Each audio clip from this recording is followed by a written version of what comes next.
যেই প্রোডাক্টটি আপনার কাছে ভালো মনে হবে, যেই প্রোডাক্টটি আপনার কাছে মনে হবে যে না এই প্রোডাক্ট নিয়ে কাজ করলে পরে আমি বিজনেস ভালোভাবে আমি রান করতে পারবো এবং ভালো একটি পর্যায়ে আমি নিয়ে যেতে পারবো, তাহলে ওই প্রোডাক্টটি আপনি সিলেক্ট করবেন। আসসালামু আলাইকুম রহমতুল্লাহি ওয়া বারাকাতুহু। প্রবাসী যারা আছে বিজনেসে যাওয়ার পরে কেন তারা লস খায় এই বিষয় নিয়ে ইনশাল্লাহ আজকে কথা বলবো। প্রবাস থেকে আসার পরে খুব বেশি টাকা যে কোনো বিজনেসে ইনভেস্ট করার পরে ব্যবসাটি বুঝতে না পারার কারণে তারা কিন্তু ব্যবসায় লস খায়। পয়েন্ট 2, ব্যবসা ইনভেস্ট করেন ঠিক আছে, কিন্তু ওই ব্যবসা সম্পর্কে আপনাকে জানতে হবে।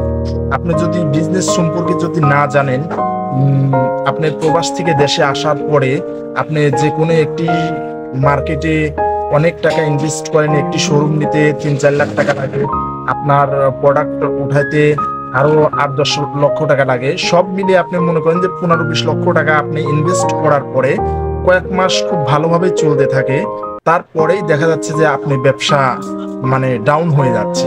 এই ডাউন হওয়ার কারণ হলো আপনার যে ব্যবসায় আপনি ঢুকেছেন, যে ব্যবসায় আপনি গিয়েছেন, সেই ব্যবসাটি না বুঝতে পারার কারণে আপনার ব্যবসাটি ডাউন হয়ে যাচ্ছে।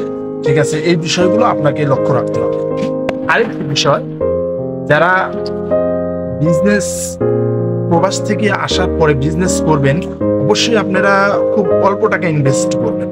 অল্প টাকা ইনভেস্ট করে আপনি আগে বিজনেসটা শেখার চেষ্টা করবেন এবং বিজনেসটা বোঝার চেষ্টা করবেন। যেটা আপনার পছন্দ হয় সেটা আপনি চেষ্টা করবেন। চেষ্টা করার পরে আপনার কাছে যদি মনে হয় যে আমি বিজনেস করতে পারবো, তাহলে আপনি আস্তে আস্তে আপনি বাড়াইতে পারেন। তাহলে কি হবে, আপনার বিজনেসটা সুন্দর হবে এবং ছোট থেকে আপনি আস্তে আস্তে ধাপে ধাপে আপনি উপর দিকে যাইতে পারবেন। আপনারা এটা করতে পারেন, প্রবাস থেকে আসার পরে মোটামুটি 30-40 হাজার টাকা আপনারা যে কোনো বিজনেসে ইনভেস্ট করবেন। ইনভেস্ট করার পরে আপনি আস্তে আস্তে ব্যবসাটাকে বোঝার চেষ্টা করবেন, ব্যবসাটি জানার চেষ্টা করবেন। তারপরে আপনি বিজনেসটা আস্তে আস্তে বড় করবেন, তাহলে আপনার জন্য বেটার হবে। তাহলে ব্যবসায় আপনি যাওয়ার পরে আপনি লস খাওয়ার সম্ভাবনাটা খুবই কম থাকবে। আর যদি আপনি লস খেয়ে যান, মনে করেন যে কাপড়ের প্রোডাক্ট নিয়ে আপনি মনে করেন যে আপনি কাজ করতেছেন, সেই প্রোডাক্টটি যদি মনে করেন যে না বিজনেসটা আমি রান করতে পারতেছি না, আপনি সেটা যে কাউকে আপনি দিলে পরে অল্প কিছু টাকা যদি আপনার লসও যায়, তারপরেও আপনার বড় ধরনের কোনো লস হচ্ছে না, এই বিষয়টা আপনি খেয়াল রাখতে পারেন। ঠিক আছে, আপনার লস বড় ধরনের কোনো লস হবে না, ওই 15-20 লক্ষ টাকা লস এরকম হবে না। ঠিক আছে, 30-40 হাজার টাকা ইনভেস্ট করবেন। ইনভেস্ট করার পরে যদি মনে করেন যে না আমার বিজনেসটা আমি আস্তে আস্তে রান করতে পারবো, বড় করতে পারবো, তাহলে আপনি বিজনেসের ভিতরে আপনি বেশি টাকা ইনভেস্ট করতে পারেন। ঠিক আছে, এভাবে আপনি বিজনেসটা আপনি আস্তে আস্তে রান করতে পারেন, এটা আপনার জন্য বেটার হবে। ঠিক, বিজনেস যদি করতেই চান অবশ্যই আপনাকে সিলেক্ট করতে হবে কোন প্রোডাক্ট নিয়ে আপনি কাজ করবেন। ঠিক আছে, অনেক সময় আমরা প্রবাস থেকে আসার পরে আমরা কোন বিজনেসটা আমরা রান করব সেটা নিয়ে আমরা দ্বিধাদ্বন্দ্বের ভিতরে থাকি। আপনাকে আগে দেশে আসতে হবে, আপনি দেশে আসার পরে আপনাকে বুঝতে হবে দেশের কি অবস্থা, সেই অবস্থা সম্পর্কে জানার পরে তারপরে আপনাকে সিলেক্ট করতে হবে আপনি কোন প্রোডাক্ট নিয়ে আপনি কাজ করবেন। যেই প্রোডাক্টটি আপনার কাছে ভালো মনে হবে, যেই প্রোডাক্টটি আপনার কাছে মনে হবে যে না এই প্রোডাক্ট নিয়ে কাজ করলে পরে আমি বিজনেস ভালোভাবে আমি রান করতে পারবো এবং ভালো একটি পর্যায়ে আমি নিয়ে যেতে পারবো, তাহলে ওই প্রোডাক্টটি আপনি সিলেক্ট করবেন এবং সেই প্রোডাক্টটি সিলেক্ট করার পরে সেইটা সম্পর্কে আপনি অনেকটা অ্যানালাইসিস করবেন, গবেষণা করবেন এবং গবেষণা করার পরে সেই বিজনেসে আপনি বেশি টাকা ইনভেস্ট না করে অল্প কিছু টাকা আপনি ইনভেস্ট করবেন। কারণ অল্প টাকা ইনভেস্ট করলে পরে লস খেলে আপনার অল্প টাকা লস যাবে, ঠিক আছে, কিন্তু বেশি টাকা আপনার লস যাবে না।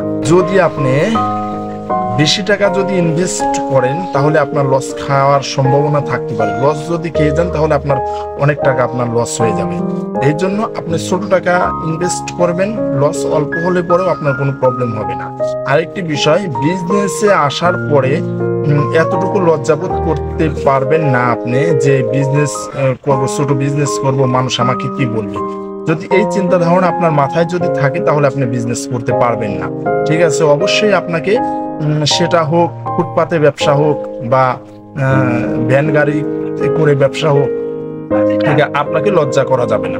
লজ্জা করলে পরে আপনি বিজনেস করে আপনি সফলতা অর্জন করতে পারবেন না। ইনভেস্ট করবেন এবং ফুটপাথ হোক আর মানে রাস্তায় যেখানেই হোক, মানে আপনাকে লজ্জা শরম ভুলে গিয়ে আপনাকে বিজনেস করতে হবে এবং আপনাকে বিজনেসটা ভালোভাবে আপনাকে শিখতে হবে। আপনি যখন বিজনেস শিখে যাবেন তখন আপনি ওই বিজনেস করে আপনি ভালো টাকা আপনি প্রফিট করতে পারবেন, ঠিক আছে।